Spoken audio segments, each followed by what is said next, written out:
namin Diyos na makapangyarihan sa lahat, sa pangalan ng aming Panginoong Hesus at sa patnubay ng iyong banal na Espiritu, Panginoon, maraming salamat po sa napakalaking pribilehiyong ito, Panginoon, sa oras na ito, na kung saan malaya po kaming magbubulay-bulay ng iyong salita, malaya kami, Panginoon, na maitataas ka ngayong gabi, malaya kami, Panginoon, na lumalapit, tumudulog po sa iyo. Hayaan mo po, Panginoon, na ngayong sandaling ito, patuloy ka naming maitaas sa aming buhay. Malaya ka, Panginoon, na kumilos sa kalagitnaan ng aming platform ngayong gabi. Sabi mo nga po, Panginoon, kung nasaan, nandoon ang iyong Espiritu, nandoon din ang kalayaan. Kaya ngayong gabi, Panginoon, kiniklaim ko po, nire-receive ko po, Panginoon, na may gagawin kang himala ngayong gabi. Tutugunin mo, Panginoon, ang nasa ng puso ng lahat, Lord, na narito sa platform na ito, Panginoon. Yung amin pong mga prayer request, Father God, ngayon pa lamang, Panginoon, yung procedures, Lord, ay nariyan na, Panginoon. At bago po mag-close ang platform namin na ito, Father God, mararanasan ng bawat isa sa amin ang favor mo, Panginoon, ang makapangyarihang pagkilos mo sa aming pong mga buhay. Maraming salamat po, Panginoon. Ngayong gabi, kiniklaim ko po at nire-receive po ang katagumpayan ng gawain mo hanggang sa kami matapos, Father God. Maraming salamat. Binabalik ko po ang pinakamataas na papuri, pasasalamat, parangal at pagsamba. Ito po ang aking panalangin sa pangalan ng aming Panginoong Hesus. Praise the Lord. Amen. Praise God. Hallelujah. Glory to Jesus. Napakaganda yung ating text, ano? Ang sabi po ng ating text, and we know that for those who love God, all things work together for good. Amen. Kaya gusto ko pong mangusap ngayong gabi sa paksang God's purpose for your life. Amen. May purpose po ang Panginoon sa buhay natin na ito. Lahat ng bagay na nakikita natin, may purpose. May layunin po ang Panginoon. Sa lahat ng nangyayari sa buhay natin, no po, may layunin po siya. May purpose po ang Diyos. Amen? Hallelujah. Ang buhay natin na ito, ang purpose ng ating buhay na ito, para ito po'y makita ng Panginoon na ang buhay natin na ito'y ginagamit natin para sa kanyang kaluwalhatian. Di po ba? Kaya nga, yung buhay natin ito, God's purpose for your life, ang buhay natin na ito, kaya tayo may lakas, kaya tayo po'y may buhay, amen, para gamitin natin ito sa pagpupuri sa ating pong Panginoon. Mayroon po akong 4 na points, mga kapatid, kung bakit, paano ba masasabi na ang buhay natin na ito'y may purpose? Ito ba? Kasi sabi ko nga po, lahat ng bagay may purpose. Kapag ang isang bagay na ginamit mo sa hindi para doon, parang ganon, hindi siya bagay, di po ba? Parang example ko na lang, parang electric fan, di ba? Ang electric fan, alam naman natin yan, no? Pagka ikay nainita, no? Kailangan mo ng electric fan. Pero once na yung electric fan ay gagamitin mo siya parang barko, parang baluto, parang sa dagat, hindi siya bagay, di ba? Kasi yung electric fan ay hindi para doon. Amen? Maging yung buhay natin, mga kapatid. Ang buhay natin na ito ay na-disenyo niya, dinisenyo ng Panginoon. Hinulma ng Panginoon, dinesign tayo ni Lord para yung buhay natin na ito ay maitaas at mabigyan natin ng parangal ang Panginoon. Amen? Kaya minsan dumadanas talaga tayo ng mga problem, suliranin, at naranasan din namin yung talagang problema talaga. Sa kainitan ng aming paglilingkod, sa kainitan ng aming pagpapastor, biglang na-diagnose si Mrs. ng may brain tumor siya. Dumating sa gitna ng aking paglilingkod na para bagang hindi ko alam kung anong purpose ni Lord sa akin. Di ba?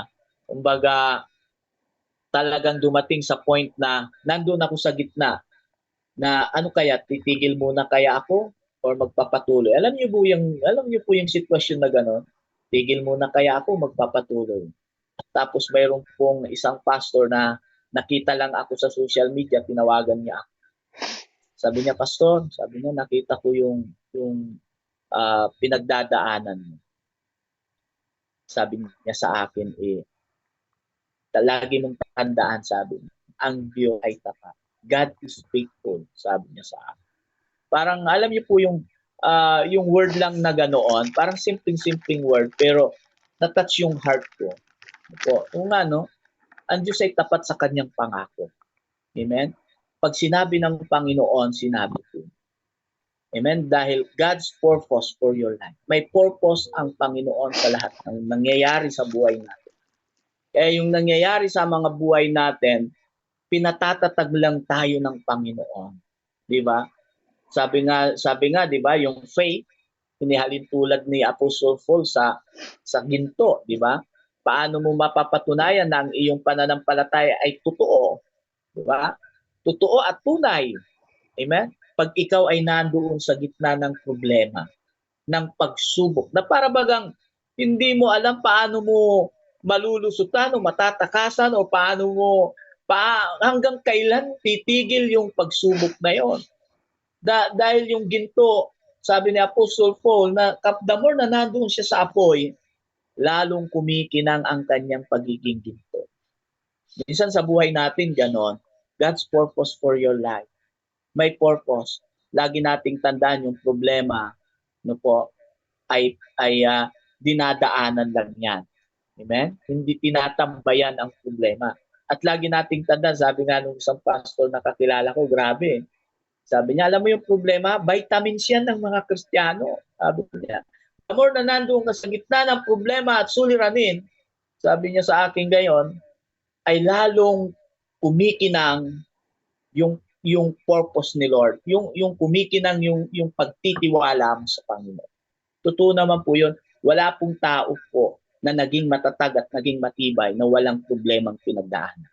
Lahat ng mga tao na naging matatag sa sitwasyon ng buhay, maraming napagdaanan ng problema yan. Lagi nating tandaan, hindi tayo pwedeng mamili ng problema na, Lord, ito lang ang kaya ko ito lang ako, ito lang hanggang dito lang, Lord, ayaw ko nito. Di ganun Di ba? Minsan yung problema, iba-iba yung sitwasyon ng problem natin actually. Pero lagi nating tandaan, pag dumating ang problema at suliranin, kaya natin yan. Amen? Dahil may purpose ang Panginoon. Hinuhulma lang tayo ng Panginoon. Amen?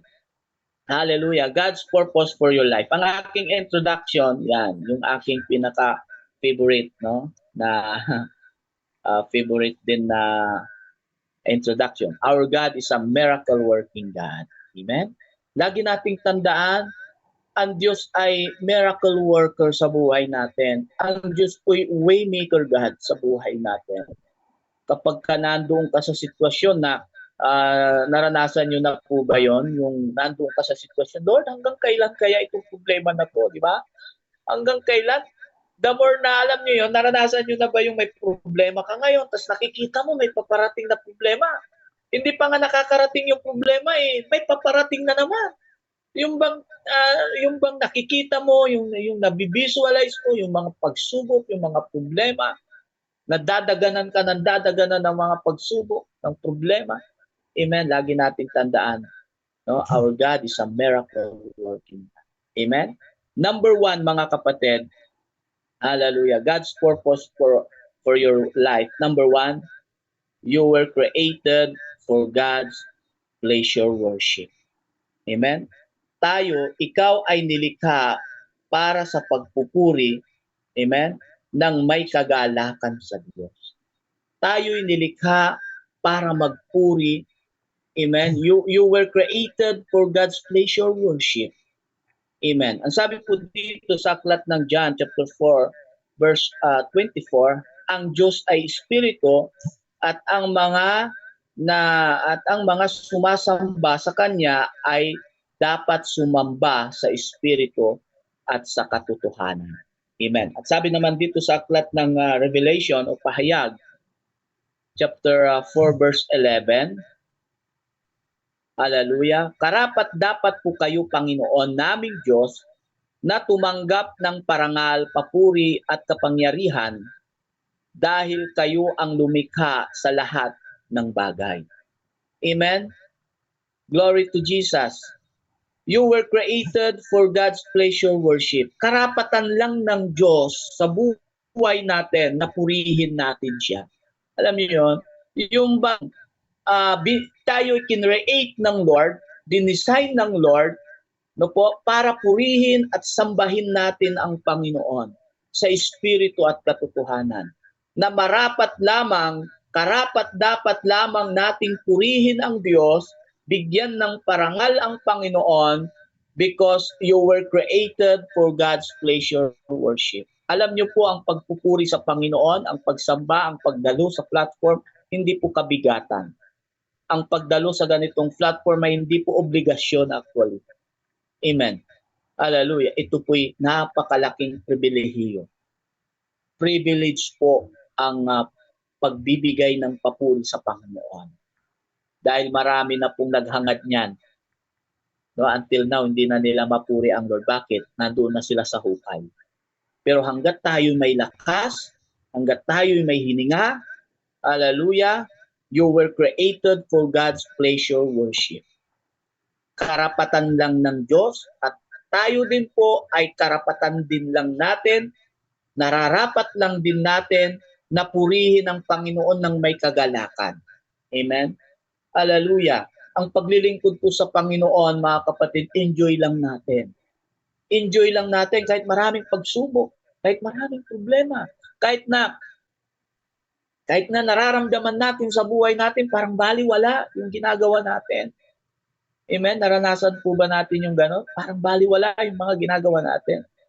Patuloy lang tayo sa Lord kasi dinisenyo tayo ng Panginoon para purihin natin ang Panginoon sa ating buhay. Amen? You were created for God's pleasure worship sa buhay.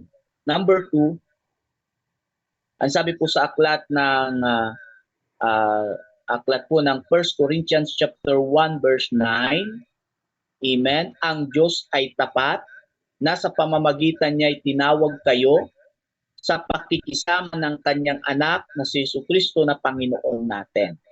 At ang sabi naman dito sa Psalm chapter 16 verse 11, ituturo mo ang landas na patunguhan sa buhay. Sa piling mo'y madarama ang lubos na kagalakan. Ang tulong mo'y nagdudulot ng ligayang walang hanggan. Ang sabi naman sa 1 Corinthians chapter 2 verse 9, ganito nga ang sinasabi ng kasulatan. Wala pang taong nakakita, nakarinig o nakaisip sa mga bagay na inihanda ng Diyos para sa mga nagmamahal sa Kanya. Amen. Hallelujah. Glory to Jesus. God's purpose for your life, number 2, you were made for God's family fellowship. You were made for God's family fellowship. Alam nyo, simula nung tayo po'y tumanggap ng pananampalataya sa Panginoon, inilalagay tayo ni Lord sa isang pamilya. Amen? Sa isang pamilya ng fellowship. Tayo po ay binibigyan ni Lord sa puso natin yung kauhawan sa fellowship. Amen. Hallelujah. Ang isang tunay na tumanggap sa Panginoon, na nampalataya sa Panginoon, ilalagay ka ni Lord sa isang pamilya Amen? Magiging isang katawan tayo sa Panginoon. Amen? You were made for God's family fellowship. Kaya sabi ko nga, salamat sa Lord dahil ginamit din yung social media. Dito ba? Katulad ng ating pong platform na daily devotion, ito po isang pamilya, fellowship, amen, na tayong lahat dito ay magkakapatid sa Panginoon. Ilalagay talaga tayo, amen, hallelujah, you were made for God's family fellowship. Dapat tayong mga mananampalataya, may fellowship tayo.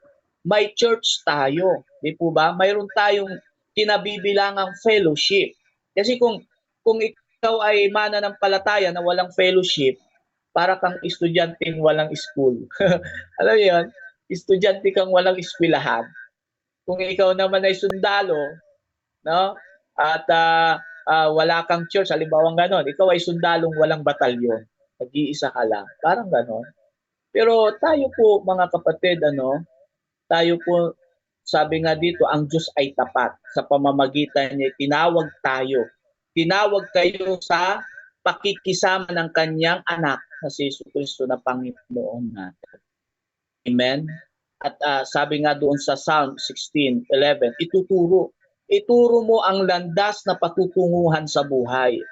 Sa piling mo'y madarama ang lubos ng kagalakan. Ang tulong mo'y nagdudulot ng ligayang walang hanggan. Ilalagay tayo ni Lord, mga kapatid, sa isang fellowship. Amen? You were made for God's family fellowship. Amen. Glory to God. Ang number 3, mga kapatid, ay sa aklat ng Luke chapter 14 verse 27. Ang sino mang ayaw sumunod sa akin, sabi po niya, 14 verse 27, ayan. Ang sino mang ayaw sumunod sa akin dahil sa natatakot siyang mamatay para sa akin ay hindi maaaring maging tagasunod ko. Sa 1 Peter chapter 2 verse 21, ang pagtitiis ng hirap ay bahagi ng pagkatawag sa iyo ng Diyos sapagkat nang si Kristo'y magtiis para sa iyo, binigyan niya kayo ng isang halimbawang dapat tularan.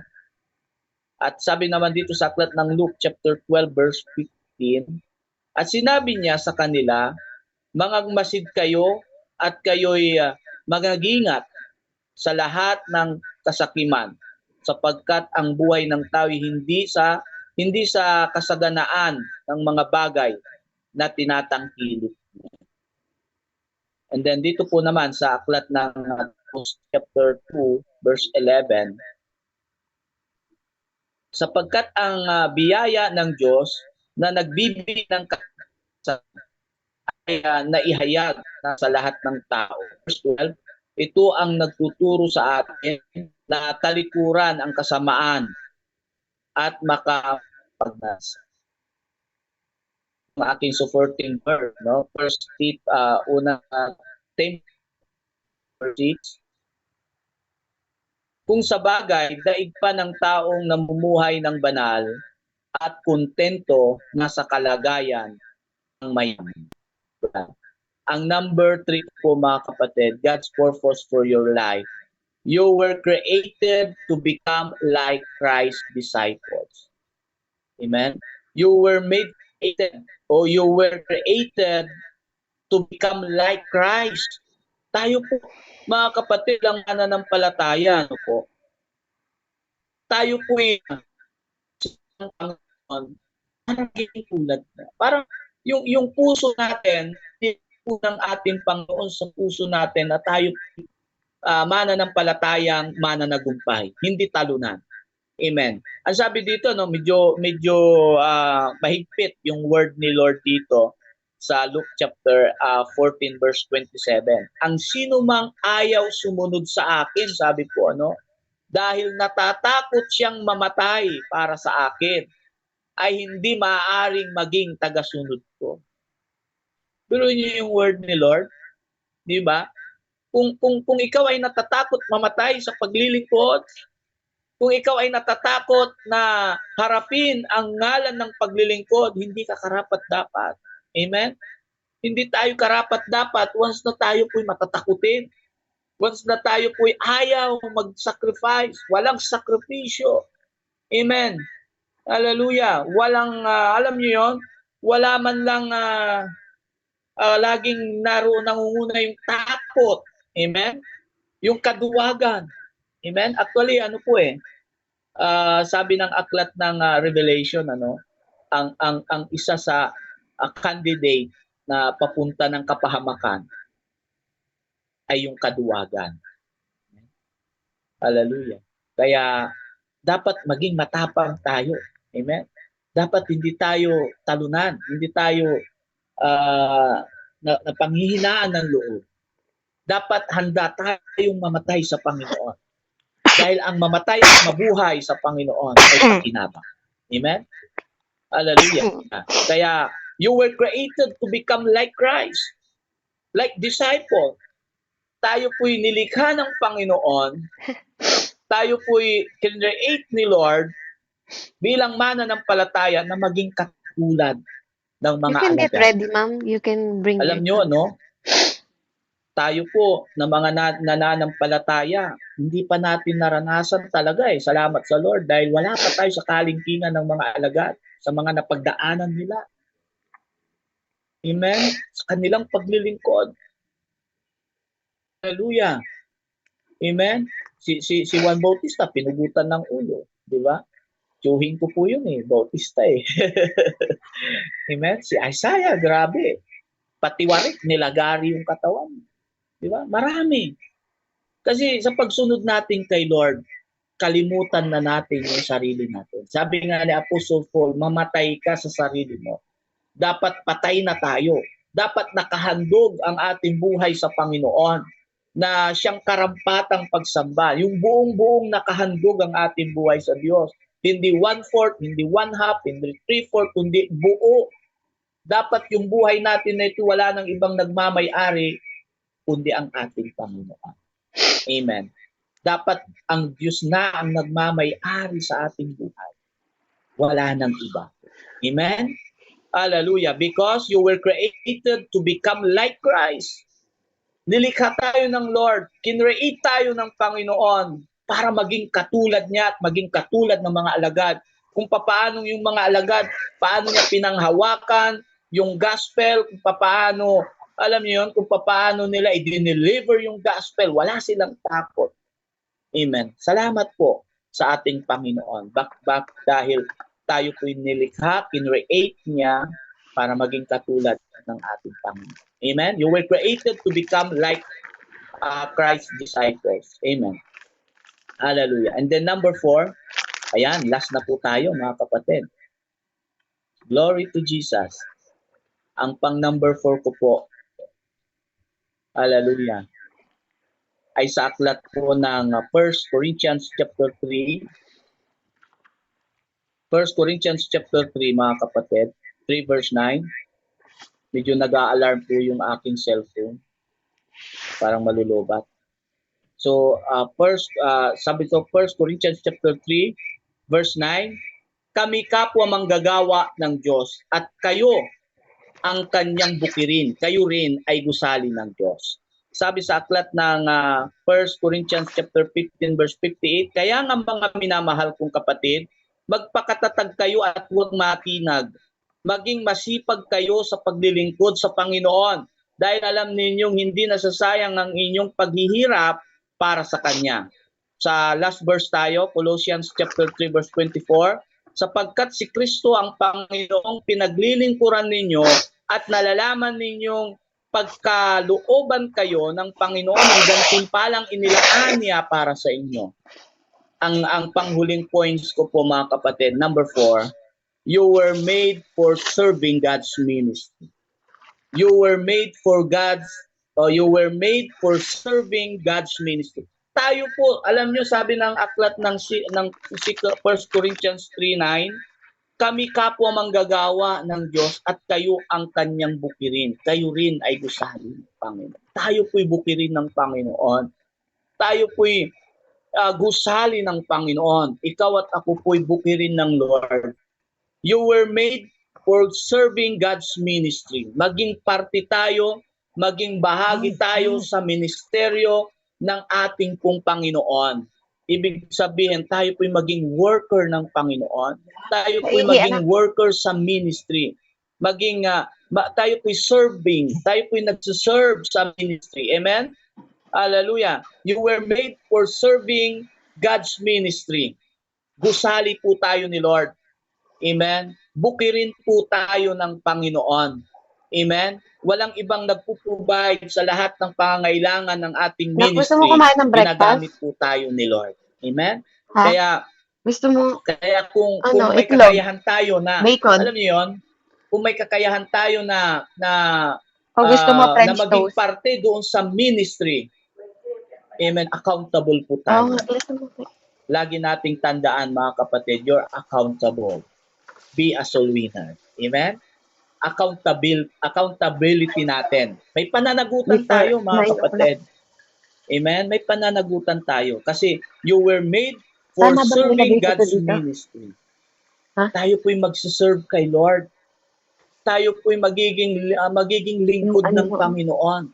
Tayo po'y magiging worker sa isang ministry. Amen? You were made for serving God's ministry. Lagi nating tandaan, your labor is not in vain in the Lord. Hindi sayang ang lahat ng pagpapagal natin sa Panginoon. Sapagkat si Kristo ang Panginoong pinililingkuran ninyo at naaalala ninyong pagkalooban kayo ng Panginoon ng gantimpalang inilaan niya para sa inyo. Amen? May pagpapala at mayroon pong, alam niyo yon, may gantimpala sa Panginoon. Mayroon pong gantimpala sa atin once na tayo po'y nag-serve sa ministry. Amen? Our God is a miracle working God. Hallelujah. You were made for serving God's ministry. Amen? So yun lang, mga kapatid. Hallelujah. God's purpose for your life. Amen? Lagi nating tandaan, no, yung key verse natin, napakaganda. All things work together for good. Amen? Lahat ng bagay, pinahintulutan po ng Panginoon. Lahat ng bagay, pinahihintulutan ni Lord. There's a purpose. Mayroon siyang layunin. Walang aksidente sa Panginoon. Actually, walang aksidenteng nangyayari eh. Sa totoo lang, kung isipin natin itong ating key verse, no, may purpose siya eh. Diba? Kung ano yung decision natin, may pagsama po yun, may approval si Lord doon. Kaya kapag sinabi mo, Lord, maglilingkod ako sa iyo. Di ba? Pag sinabi mo naman, halimbawa, for example, ayaw kong maglingkod sa iyo, Lord. Parang gano'n. Ipapabayaan ka ni Lord. Amen? Kasi may justice na po. May justice system tayo ngayon sa Panginoon. Amen? Hahatulan tayo ni Lord. Kung ano yung ginawa natin, nung malakas pa tayo. Di ba? So all things work together for good, mga kapatid. All things work together for good. Hallelujah. For those who are called according to His purpose. Amen? Lahat ng bagay nagkakalapit-lapit yan. Hallelujah. Sabi ko nga, hindi po aksidenteng narito tayo sa platform. Hindi aksidenteng naka-join in tayo dito sa platform. Amen? Hindi aksidente na mapakinggan natin ang word ni Lord ngayong gabing ito. Hindi aksidente, may purpose po ang Panginoon. Amen? Glory to God. So ulitin ko po, mga kapatid, God's purpose for your life, yung ating topic, at ang ating key verse ay sa aklat ng Romans 8:28. And then yung ating first points, you were created for God's pleasure worship. And then yung pangalawa, you were made for God's family fellowship. And then yung pangatlo, you were created to become like Christ, disciples. And then yung panghuli ko po, mga kapatid, you were made for serving God's ministry. Purihin ang Panginoon sa kanyang mga salita. Tayo po'y manalangin. Panginoon, salamat po sa tagumpay ng iyong gawain sa gabing ito. Salamat, Lord, sa platform ng Daily Devotion Family. Lord, salamat, Panginoon, sa lahat na narito sa platform. Salamat, Lord, sa buhay ng aming pastor, Pastor Randy Sapitan at si Sister Beverly. Lord, dalangin ko po sa platform ngayong gabi ang protection and provision mo, Father God, sa bawat isa po na narito. Hallelujah. Salamat, Panginoon. Binabalik ko po ang pinakamataas na papuri, pasasalamat, parangal at pagsamba. Ito pong aking panalangin sa pangalan po ng aming Panginoong Jesus. Amen. Amen. Thank you po. God bless po, mga kapatid.